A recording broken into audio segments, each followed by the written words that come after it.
बता दें, महाराष्ट्र की सियासत में एक बार फिर बड़ा खेल हो गया है। 2024 के लोकसभा चुनाव के लिए सीटों के बंटवारे के मुद्दे पर सत्ताधारी गठबंधन महायुति में तलवारें खींचने की नौबत आ गई है। दरअसल 40 विधायकों वाली एकनाथ शिंदे की शिवसेना ने लोकसभा चुनाव के लिए 22 सीटों पर दावा ठोक दिया है, जिसके बाद अजित पवार के खेमे और बीजेपी में खलबली मच गई है।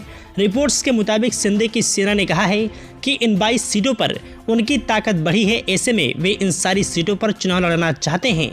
जी हां, 2024 के लोकसभा चुनाव के लिए सभी दलों ने तैयारियां शुरू कर दी हैं। विपक्षी दल महाविकास आघाड़ी अपनी जमीन को टटोल रही है, तो वहीं सत्ताधारी गठबंधन महायुति भी अपनी तैयारी में छूट गई है। भारतीय जनता पार्टी ने महायुति के लिए महाराष्ट्र की 48 में से 45 लोकसभा की सीटें जीतने का लक्ष्य रखा है।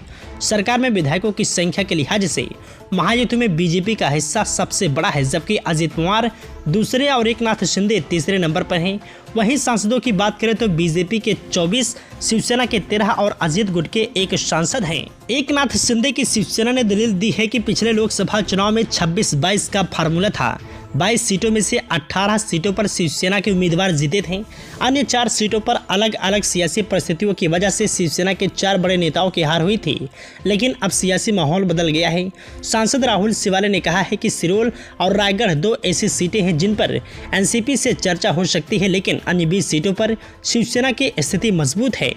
एकनाथ शिंदे द्वारा 22 लोकसभा सीटों पर दावा ठोके जाने के बाद अब विपक्षी दलों ने भी निशाना साधना शुरू कर दिया है। राज्य के विपक्षी नेता विजय वडेट्टीवार ने कहा है कि शिंदे गुट को मुश्किल से 3 से 4 सीटें मिलेंगी, उनकी बार्गेनिंग पावर खत्म हो गई है।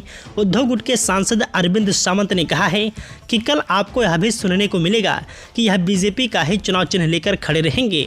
उन्होंने कहा है कि अपने कर्मों के फल आपको यही मिलने हैं। वहीं एनसीपी शरद गुट के विधायक रोहित पवार ने कहा है कि शिंदे सेना चाहे जितना दावा कर ले, लेकिन अंत में जो बीजेपी कहेगी, दिल्ली जो चाहेगी, वही उन्हें करना होगा।